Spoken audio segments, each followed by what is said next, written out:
if I'm who I say I am and who I've always been, when it came down to me doing readings, I didn't care about offending anybody or stepping on anybody's toes. Why do I care so much about stepping on people's toes or offending people when it comes to talking about my love for Jesus? Why? Why should I care? I've never cared about anything else. I was passionate about everything else that I was speaking on. I was passionately wrong half the time and didn't mind. Okay. So why be like shy? Why be timid when it comes to speaking about Jesus? Why? Hi, my name is Wealthy711. Welcome to my YouTube channel. I'm Not Your Healer. I have an Instagram page with 170 something thousand followers, and I used to do tarot readings for years on Instagram. I built a business for myself, and I have given it all up to follow Jesus Christ. And I want to talk about the shame that I felt in doing so. All right, so let's get right on into it. All right, so if you haven't already, watch my first YouTube video that I've ever uploaded on here. And it's about like why I gave up tarot. And on that YouTube video, I kind of was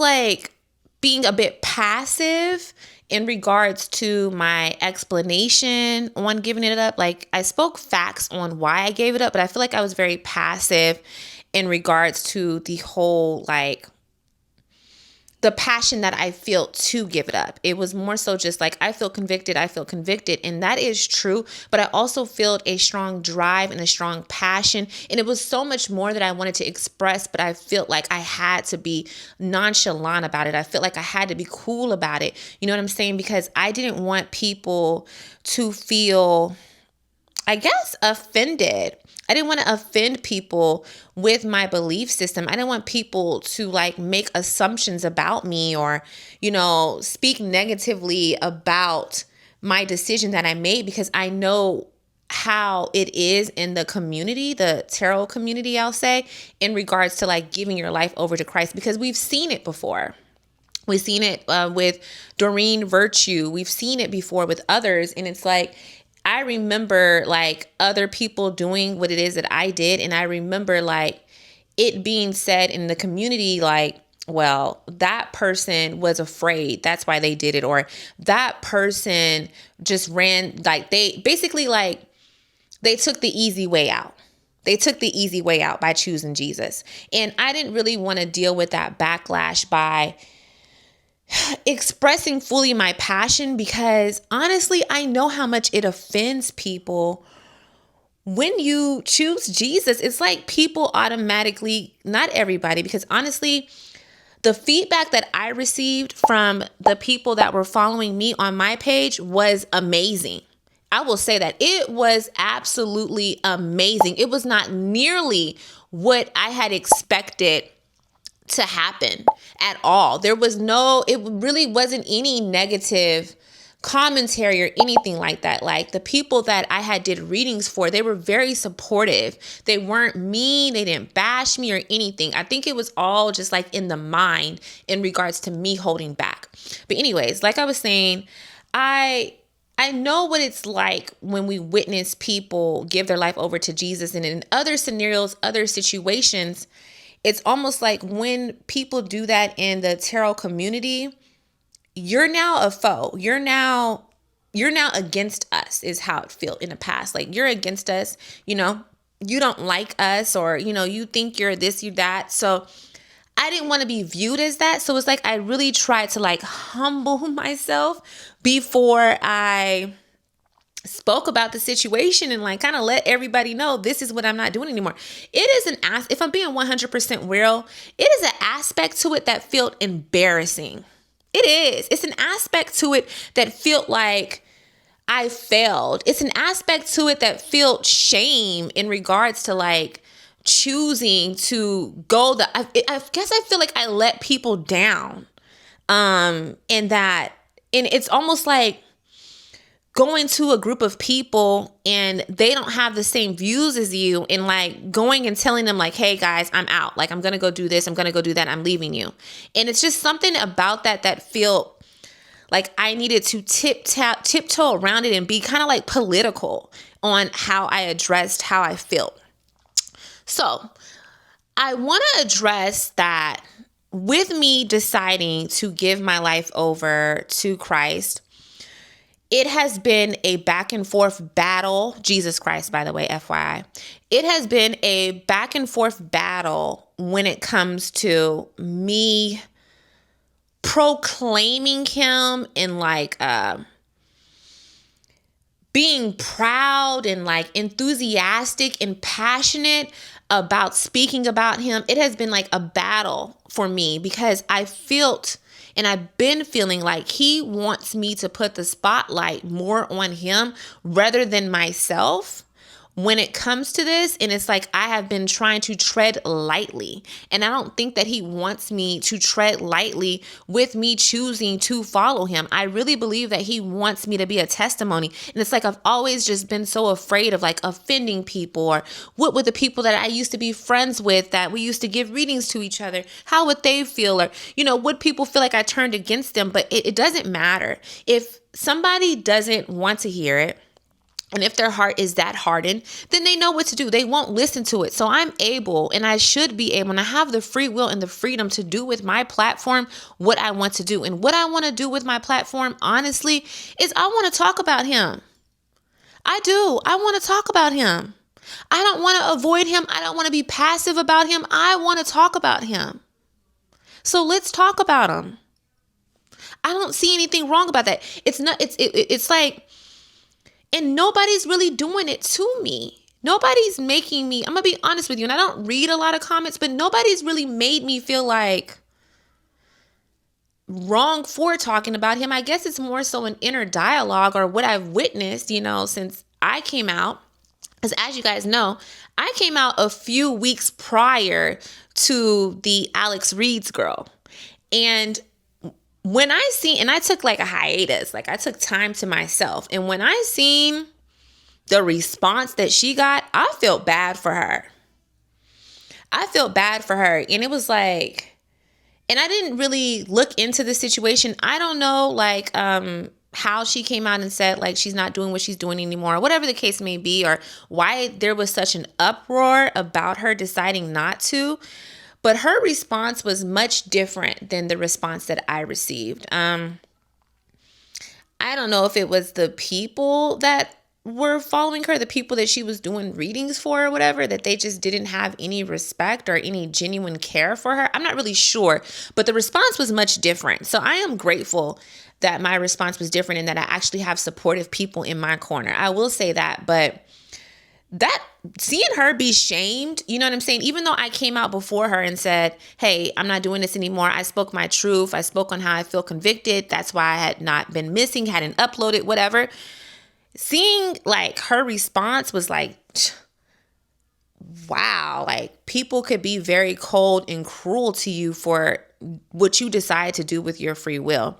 So I will say that too made me kind of feel like, I don't want to offend anyone or step on anyone's toes, but what, if I'm who I say I am and who I've always been, when it came down to me doing readings, I didn't care about offending anybody or stepping on anybody's toes. Why do I care so much about stepping on people's toes or offending people when it comes to talking about my love for Jesus? Why should I care? I've never cared about anything else. I was passionate about everything else that I was speaking on. I was passionately wrong half the time and didn't mind, okay? So why be like shy? Why be timid when it comes to speaking about Jesus? Why? And I feel like that has a lot to do with the enemy. He wants you to feel shame for deciding, like he wants you to feel shame for saying that you're a Christian. So instead, and I too, like following that lead, I say I'm a Christ follower because it feels shameful to say that you're a Christian. I guess it's because of the, what is it called when you like have a history of doing something? But I guess it's because of like the history that the church has that makes people like, let's just rename it. Let's do a whole rebrand, okay? When it comes to Christianity. But I don't know. I just know that I want to talk about Jesus, not just God, because I feel like that is very broad. Okay. And the word Jesus triggers people. So again, I want to talk about Jesus, the one who died on the cross for our sins. That's who I want to talk about.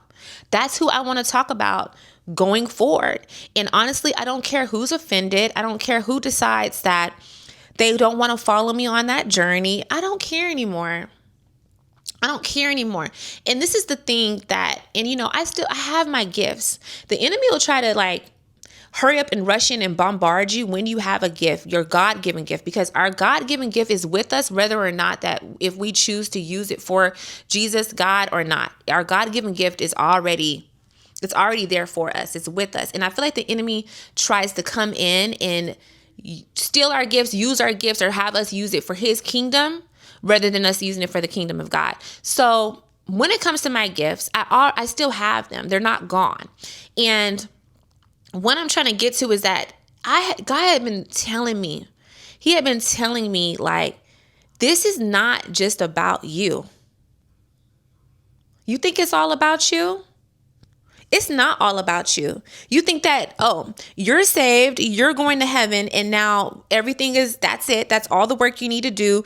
And we're good here. And thank you so much. I'm so glad that you're saved. Now forget about everybody else. And I started to feel more shame for not speaking on anything, not speaking on what could save more people. I started feeling shame for that versus shame for what people would think about me speaking on Jesus and avidly, continuously being passionate and proclaiming my love for him. I started to feel more shame for hiding in a way and not being 100% showing my passion for him. Because this is the thing. If I genuinely care about people that I've done readings for, and I genuinely care about the people that are following me on my platform, if I genuinely care about them, do you think that I'm going to go and take care of myself, get myself good, get myself in good standing, and then just say, all right, well, forget about everybody else. And, it's your choice what you want to do and da-da-da-da-da. And, whatever. Somebody that cares about somebody else, if I care about somebody and I see them doing something that could lead to something that's detrimental for them, am I going to just watch them do it and not say nothing and be like, oh, well, do what you want to do? Let me use an example. This is a hardcore example. But say, for instance, it's my best friend. Say you're my best friend and we are out somewhere, if we were in the world, right? We're out somewhere, we're having a good time, and people walk up to us and they're like, hey, you guys want to take some peels? All right. I don't know if you could say that, but yeah. You guys want to take some RUGS? You guys want to take some rugs? And I'm like, oh no, absolutely not. And my best friend is like, yeah, give them here. Am I going to sit back and watch her do that and truly say I care about her and just say, well, I'm not taking them, so I'm good? No, absolutely not. I might even knock him out her hand. I will. If she tried to grab him, I would knock him out her hand. We may even fall out behind it. You are not going to do this. You're not going to do that. So why would I, in turn, feel convicted about something that I was, what could I say? I was pushing, I was being a pusher for, I was advocating for. Why would I not feel why would I not want to now advocate for something differently and tell people about it? Tell the people that I was pushing it to. Tell them hey, no, why would I not do that?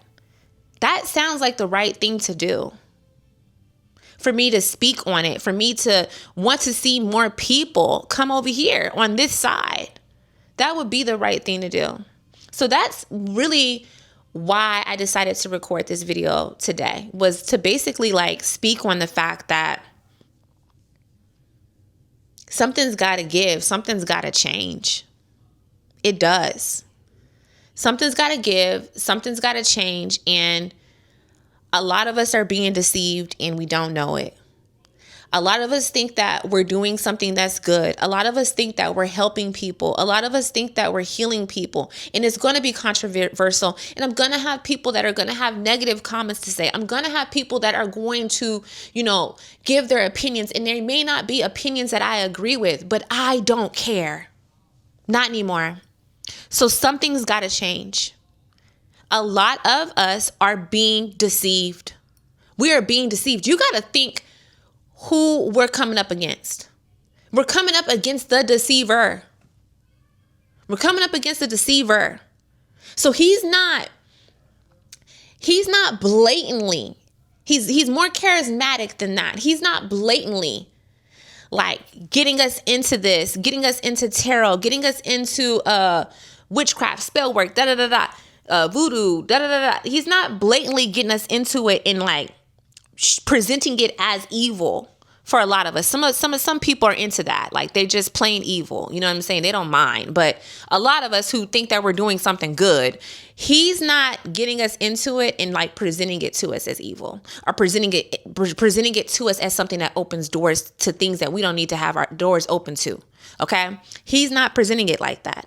He's presenting it as gaining knowledge, getting in touch with yourself, healing yourself, becoming like God, whatever the case may be. He's presenting it to us like that. And it's deceptive. And this is another thing. This is a crazy part on how deceiving it can actually be. And that's what caused me to be so confused was, and a lot of Christian people that are watching this, my family and stuff like that, a lot of Christians, y'all may not understand this part, but it's true. A lot of the readings were true. So it caused you to be confused because it's like, well, how is it true? How is this right? But I'm not supposed to do this. Let me tell you how. Because we don't need to have knowledge of everything. We are not God. We don't need to be God. We don't need to compete with him. We don't need to have knowledge of everything. And the reason and how it's true, if you want to get into it, how it's true, what are spirit guides? Familiar spirits. Familiar spirits.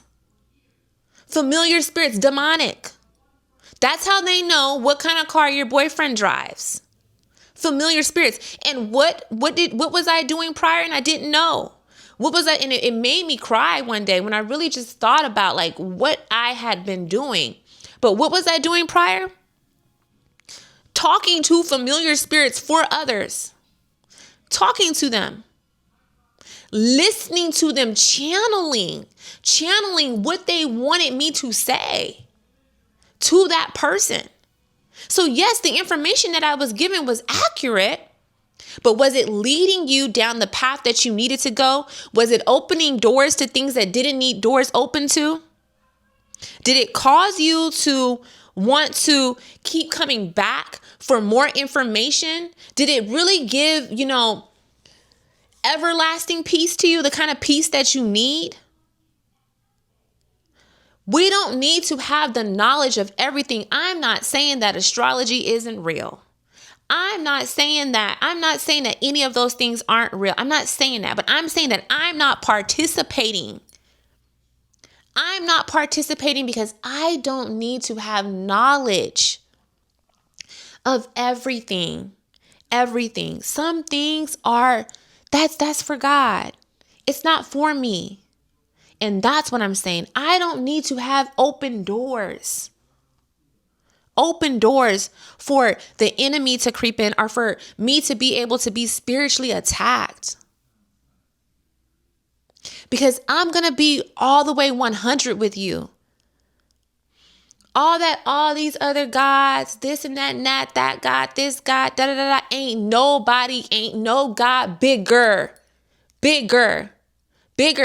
than Jesus' Father.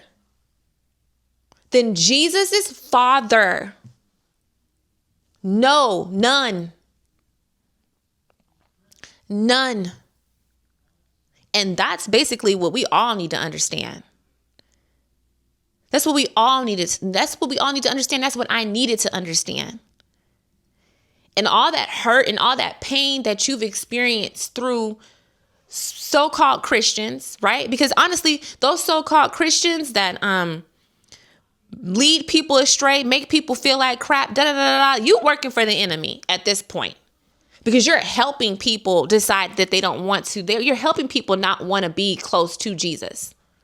But you cannot allow those people, how a lot of Christians, people, self-proclaimed ones, have made you feel, take away your salvation.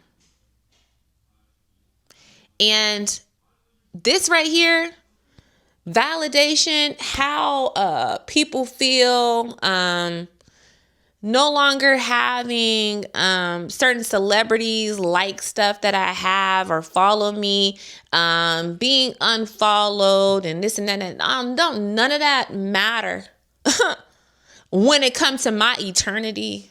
How I'm perceived, whose toes I step on, what ex-friend is going to be offended by me saying that people shouldn't be getting tarot reading. I don't care. None of that matter when it comes to my eternity. None of it. How the internet, none of it. And that's what I had. And when he told me, if you're going to be ashamed of me, if you're going to be ashamed of my name, I'll be ashamed of you in front of my Father. When he told me, I'm going to need you to speak about me. I'm going to need you to speak about me. The same way you was passionate about giving them tarot readings, I'm going to need you to be passionate about me. When he told me that, I said, all right. All right. Because how he feels about me is more important than anybody else. And for a lot of us, any of you, you have not gone too far. Nobody has gone too far. You haven't gone too far. If you feel convicted, you feel like you want to turn to him, turn to him. Don't let people make you feel like, oh, that's weak. That's weak. Because that's a trick of the enemy. Telling us, like, that was what like my little battle was in the beginning part was like, oh, is this the enemy tricking me into choosing Jesus because I'm tapped in and I'm so far in it and I'm almost there to the highest ascension and da da da da da da da. So now I'm giving up and choosing Jesus. That is the enemy's way of making sure that y'all never, even when you feel convicted, you don't choose him. You don't choose him because you've already been brainwashed and deceived into thinking that you even wanting to choose him is weak. It's a weak choice. When did it become cool? When did it become cool to honestly be on some, I can't say it, on some weird stuff? Yes, I did it. But when I really sat there and I look back at what I have been doing, I'm just now coming out of it. But when I sat back and looked at what I've been doing, it's a little strange to talk to rocks. It is. It is. When did it become shameful? When did it become shameful to say I love God? When did it become shameful to say I love Jesus because it's not trendy? I know I'm yelling, but I'm just saying. It's not cool. It's cooler. It's cool. It's trendy. You don't care about nothing. You know, you're this, you're that. You're a badass because you believe in this. You worship this. You put the fruits out for this. You know, you put the water out for this. You light the candles for this. You're cool. When did that become the thing to do? It's not. It's not. And a lot of it is unnecessary. So yes, I ruffled some feathers. I'm going to ruffle some feathers. But what I'm not going to do is have my hands dirty, literally dirty from working and advocating for the enemy for years and then get saved and say, okay, I'm saved and that's it. And think that that's the only reason why I feel convicted to be saved. No. I'm here to come get his people. Come get his people. I'm not crazy. And if you know me, and to know me is to know, like, I'm being so for real with you. There is no other God. No other God with a capital G. No. And if you really look into the Bible, like if you really look into it and quit with all the brainwash stuff and the it's cool thing and all this other stuff, if you really look into it, and I'm still looking into it, I'm not no self-right, I'm not all that. I'm not perfect. I'm nothing. Nothing without him. I'm nothing. Honestly. I'm nothing. I'm shameful. I'm nothing. Okay, but if you really look into it, majority of it is about adultery, idolizing false gods. That's majority of it. I'm not taking away from the Bible and the other things that are in there, but for me, adultery. If you feel like, you want to say, oh, I'm not against it. I'm not against Christ. I'm not against Jesus Christ. I'm this, I'm that. I just do this and I just do that. And they got it wrong and everybody's perceiving it wrong. Pick it up and read it. And if you say, oh, well, I picked it up and I read it when I was younger, pick it up and read it now at 26. Pick it up and read it now at 35. Pick it up and read it now at 42. Pick it up and read it again. And then if your heart is that hardened, and you don't want to receive, you don't want to accept, okay, cool. Well, you tried. That's all I could say. But something's got to give. And I care too much. I do. I care. I love you guys. I do. I love you guys. I do. I love you guys so much that I am like and I love Jesus. I love God, that I'm so willing to be under a microscope and put myself in a situation where I may be judged and stuff like that, to come and reach out and say, come here, you too. That's how much. So where I'm not going to hide. I'm not going to continue to hide and play it cool. I can't play it cool about him. I can't. So yes, for those of you that ask, are we going to have Bible study now? Yes, let's do it. Let's get to know him together. Yes, let's do it. For those of you who ask, like, what are you going to be preaching now? Maybe. If God allows me to, whatever is of his will. Yeah. So I'm not perfect. I'm not any of those things, but I'm not going to be ashamed. I am not about to be ashamed of following Jesus. And I'm not going to be passive about it. What I got to be passive for? I've never been passive. All of a sudden, I want to be passive and timid when it comes to following him. Ain't been passive about nothing else. Always been popping it. Always been, running my mouth, Why I can't run my mouth about him? Now all of a sudden I want to be shy, timid, and passive. No. So do what you got to do. Follow, continue on the journey, or fall off. But I'm going to speak on how I feel. You don't like it, it's no need for you to, I don't care what you do, honestly. I'm tired. But yeah, that's what we're going to do. That's what I'm going to do. And I'm going to be speaking about him. So yeah, that's what you can expect from me. And this is what you need to hear right now. You need to hear right now that Jesus, who died on the cross for your sins, he is your savior.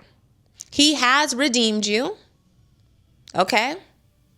And he's ready and willing to accept you and receive you. He is right now at any time. It's just up to you if you want to accept him and take him in your heart. So yeah, that's it. That's all. I'll see you guys on the next video. Bye.